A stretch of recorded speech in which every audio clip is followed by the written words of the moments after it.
Las Cortes consagraron la reconciliación nacional. Ese fue el titular de la prensa el 15 de octubre de 1977 en referencia a la aprobación de la ley de amnistía y según los principales cronistas parlamentarios de aquella época, como don Manuel Vicent del diario El País o don Luis Carandel de Diario 16, aquella votación ponía fin a la Guerra Civil Española. En realidad, se había producido una votación con puntos muy controvertidos. El encargado de defender la ley de amnistía en nombre del partido en el gobierno, la Unión de Centro Democrático, era don Rafael Arias Salgado. La amnistía es el presupuesto ético-político de la democracia, de aquella democracia a la que aspiramos, que por ser auténtica no mira hacia atrás, sino que fervientemente quiere superar y trascender las divisiones que nos superaron y enfrentaron en el pasado. Está hablando en primera persona. Quiere decir que, al contrario que lo que había hecho don Leopoldo Calvo Sotelo en el discurso de julio, aquí sí está reconociendo el señor Arias Salgado que ellos son descendientes de uno de los bandos de la Guerra Civil. Y en el caso del señor Arias Salgado no es para menos, dado que él es hijo de don Gabriel Arias Salgado, que luchó en el bando franquista durante la Guerra Civil y fue ministro de Información durante la dictadura franquista. La dictadura había dejado abiertos un montón de procesos judiciales contra multitud de personas por haber colaborado con lo que entonces eran organizaciones ilegales. No solo grupos terroristas como pudieran ser ETA, Grapo o FRAP, también por multitud de organizaciones que en aquel momento eran ilegales y ahora ya estaban pasando a ser legales, como el Partido Socialista, el Partido Comunista o los sindicatos UGT y comisiones obreras.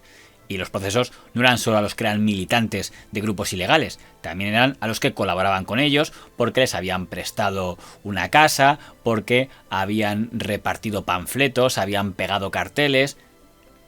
Parecía, por tanto, lógico que, cambiada la situación, hubiera una gran amnistía que afectara a todos los delitos de naturaleza política en esta dirección. De hecho, para ese momento ya había habido 2 semiamnistías a partir de la muerte del general Franco. Pero esta amnistía llegó más lejos porque incluyó un punto mucho más delicado: que todos los asesinatos con motivación política que se hubieran producido antes del 31 de diciembre de 1976 quedaban automáticamente anulados. Esto en la práctica quería decir que no habría juicio para ninguno de los atentados de ETA que en ese momento aún estuviera en proceso.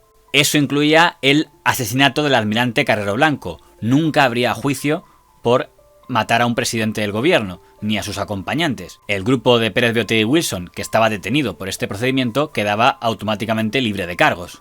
También significaba que quedaba anulada toda la causa por la matanza con bomba en la cafetería Rolando en la calle Correo en 1974. Una bomba que fue puesta en la cafetería Rolando porque a ella solían ir muchos policías, pero que tuvieron la fatalidad de que aquel día estaba reservada para una boda. Y fui a casa sobre la hora del telediario. Y estaba sentado y dieron las noticias. Yo dije para mí, digo, a ver si me ha tocado la China. Y a la paz llegué, pregunté y dice, ha ingresado cadáver ya.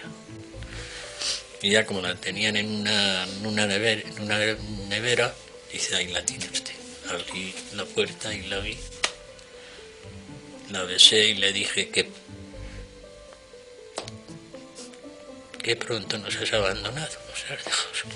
Y atreverme a manifestar que la amnistía es total para nuestro pueblo.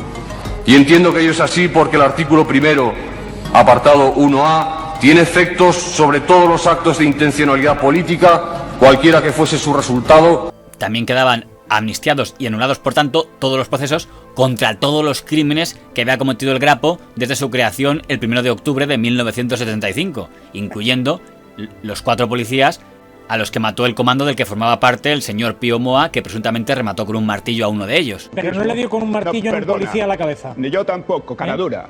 Gilipollas, Carmelo. E incluso el secuestro de don Antonio María de Oriol y Urquijo, como quedaban amnistiados los sucesos de Montejurra. Pero la cosa incluía otro punto bastante polémico, que es que el PNV condicionó su participación en las elecciones del 15 de junio de 1977 a que también se incluyeran los asesinatos de ETA que se habían cometido entre enero y junio de 1977. ¿Por qué se había fijado la fecha el 31 de diciembre de 1976 y no el 15 de junio de 1977, fecha de las primeras elecciones? Porque si la fijaban el 15 de junio de 1977, la amnistía incluiría también a los asesinos fascistas de los atentados de la calle Atocha. Y ni el Partido Comunista de España ni gran parte de la sociedad parecían dispuestos a admitir que los asesinos de Atocha quedaran en libertad. Sin embargo, el PNV dijo que no, que tenían que incluir el periodo de enero a junio porque ETA había seguido matando en ese periodo y querían que la amnistía dejara en libertad a todos los etarras que hubieran cometido asesinatos en ese periodo. Por lo cual tuvo que incluirse expresamente que sí, que quedaban amnistiados los que hubieran cometido asesinatos entre enero y junio de 1977, siempre que lo hubieran hecho en nombre de la democracia, para así excluir a los de Atocha que lo habían hecho en contra de la democracia. Hasta el 15 de junio, siempre que el móvil haya sido el restablecimiento de las libertades públicas o la reivindicación de la autonomía, circunstancias estas que concurren en todos los militantes vascos susceptibles de ser amnistiados. Nótese que con esta referencia, las Cortes españolas o el gobierno español estaban interpretando que ETA mataba en nombre de la democracia, algo que don Juan María Vandrés, abogado Abertzale, que en aquel momento era uno de los principales abogados de etarras, reiteraría con orgullo en entrevistas en televisión española. Y no voy a emplear expresiones mías.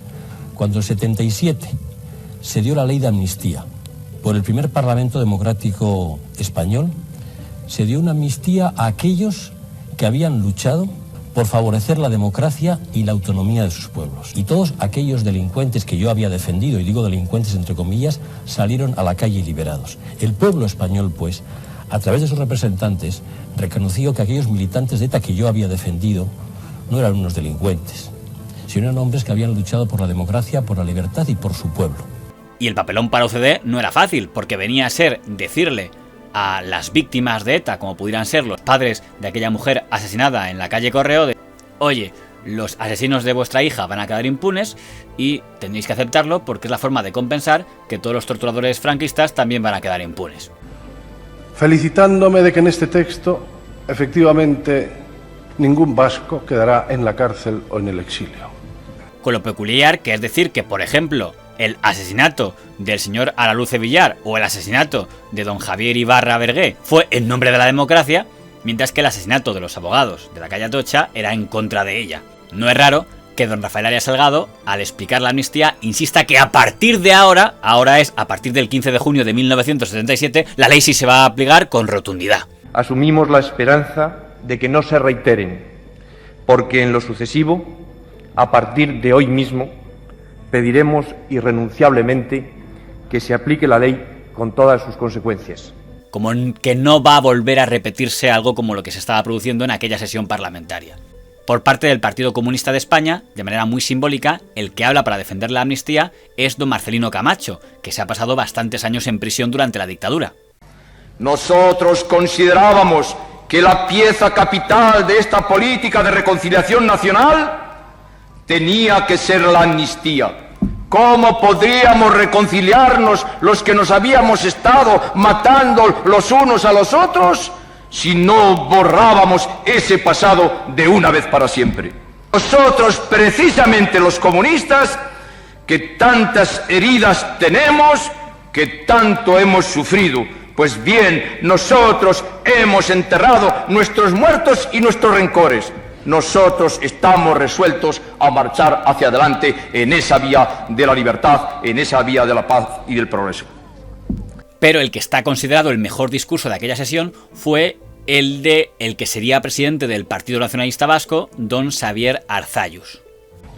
Porque hay que recordar, aunque sea, y así lo desearía, por última vez, que aquí nos hemos reunido personas que hemos militado en campos diferentes, que hasta nos hemos odiado y hemos luchado unos contra otros. Y esto que pasa en este hemiciclo, donde se sientan gentes que han padecido largos años de cárcel y de exilio, junto a otros que han compartido responsabilidades de gobierno y de gobiernos que causaron esos exilios o esas cárceles, es la imagen de la realidad de nuestra sociedad. Y si nosotros somos representantes y cauce de esa sociedad, hemos de ser también el ejemplo de la misma con nuestro mutuo olvido. No vale en este momento aducir hechos de sangre, porque hechos de sangre ha habido por ambas partes, también por el poder, y algunos bien tristes, bien alevosos,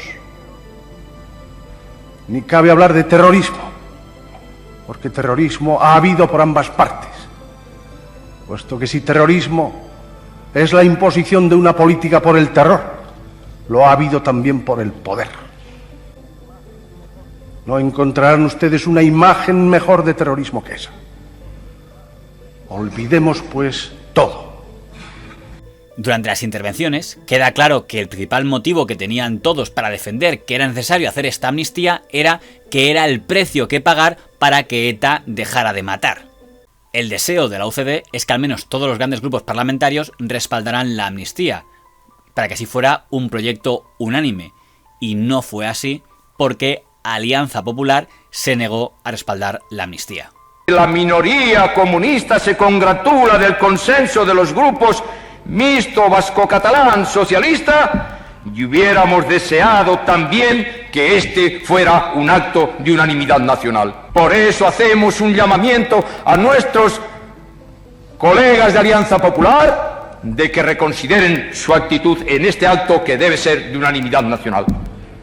En nombre de Alianza Popular intervino don Antonio Carro, que había sido ministro franquista durante la etapa del espíritu del 12 de febrero y fue el encargado de explicar por qué ellos no respaldaban esa amnistía. Que con la aprobación de esta enésima amnistía, mucho me parece que estemos deslizándonos por el plano inclinado del menosprecio de las leyes, del desgobierno y, en fin, de la anarquía. Y sabed que las cárceles se pueden vaciar, las cárceles se pueden asaltar y se pueden tomar, como ocurrió con la Bastilla el 14 de julio de 1789. Pero recordad también que esa fecha se ha convertido en la fiesta nacional francesa como desencadenante de la revolución que guillotinó al rey Luis XVI. Citó al socialista señor Jiménez de Asúa, cosa que no le gustó al representante del PSOE, el señor Chiqui Venegas. He de referirme al insigne socialista don Luis Jiménez de Asúa, o que otrora fue vicepresidente de esta Cámara y presidente de la Comisión de Constitución de la Segunda República Española. Jiménez Asúa, muerto aún en el exilio dentro de esta década, ha escrito que al advenimiento de la República se hizo de la gracia un uso tan ciego y tan desmedido que fue la causa del desorden y de la caída de la República. Quiero que mis primeras palabras sean de recuerdo para todos aquellos que hoy debieran ser amnistiados y en la espera de una libertad ansiada que no llegaron jamás a ver, como es el caso de nuestro insigne compañero Jiménez de Asúa, que se ha citado en esta Cámara interpretándolo torcidamente. Ahí está aludiendo al pacto de UCD y PNV para que a cambio de la amnistía el PNV participara en las elecciones. La gracia o perdón afectó a verdaderos terroristas, a verdaderos profesionales de la violencia. Si esta amnistía fue el precio que hubo que pagar para que todos los partidos políticos participaran en las elecciones de 15 de junio, sí he de afirmar que fue una razón de Estado por la que la autoridad y la democracia tuvieron que pagar un alto precio. Pero la ley de amnistía no fue total. Hizo una excepción. Dejó excluidos de la amnistía a los crímenes de naturaleza política que hubieran cometido militares. Una referencia que estaba puesta expresamente para 9 personas, los 9 miembros de la Unión Militar Democrática. Y que consiste en no considerar totalmente satisfactoria la redacción y el contenido del artículo 6º, en el que se hace referencia a las penas accesorias sufridas por los profesionales que tienen a su cargo la alta y noble tarea de la defensa del país. Existe un trato desigual que valoramos como penalización. Un grupo de 9 militares que habían creado una asociación para conspirar contra sus jefes siguiendo el modelo de la Revolución de los Claveles de Portugal. ¿Y por qué no incluyeron a los de la UMD? Pues porque el general Gutiérrez Mellado se había comprometido ante los militares a que no se iba a amnistiar ni a indultar a los miembros de la UMD, y si su palabra quedaba en entredicho hubiera tenido que dimitir, cuando el señor Suárez le necesitaba, y de cierto modo la oposición también. Y Gutiérrez Mellado en líneas generales dijo que si se concedía la amnistía militar, o sea, la reincorporación de los militares a los cuarteles, se producirían discusiones, que él no podría responder de la disciplina y que se vería obligado a dimitir, y que además luego la aplicación no sería quizá cumplimentada por el Consejo Supremo de Justicia Militar. Me cuesta mucho entender cómo a los miembros del alto mando militar de 1977 les era más fácil digerir la salida en libertad de los asesinos etarras que la amnistía a los 9 miembros de la UMD que no habían asesinado a nadie. Además de que, por desgracia, luego el tiempo demostraría que ETA no dejó de matar por la amnistía, y de hecho muchas figuras que se habían beneficiado de la amnistía luego se convirtieron en los autores de algunas de las mayores matanzas de ETA, como puede ser Santiago Arróspide Santi Potros, el responsable de la masacre de Hipercor, o de Francisco Mújica Garmendia, Paquito Mújica, el responsable de la matanza de la casa cuartel de Zaragoza, donde murieron 5 niñas. Pero tiene cierta lógica que en 1977 se creyera que con aquella amnistía habría un borrón y cuenta nueva. Como punto anecdótico, aquella ley de amnistía que tanto disgustó en 1977 a la derecha franquista, a partir del año 2008 a quien disgustaba era a la izquierda antifranquista, dado que esa ley era lo que en la práctica blindaba que a los pocos funcionarios policiales franquistas que pudieran quedar vivo en 2011, 2012, 2013 se les pudiera procesar porque al haber cometido sus crímenes antes del 31 de diciembre de 1976 estaban beneficiados por aquella ley de amnistía. El grupo parlamentario que me honro en representar no puede avalar con su voto positivo el proyecto de ley de la amnistía y nos abstendremos porque una democracia responsable no puede estar amnistiando continuamente a sus propios destructores. He dicho.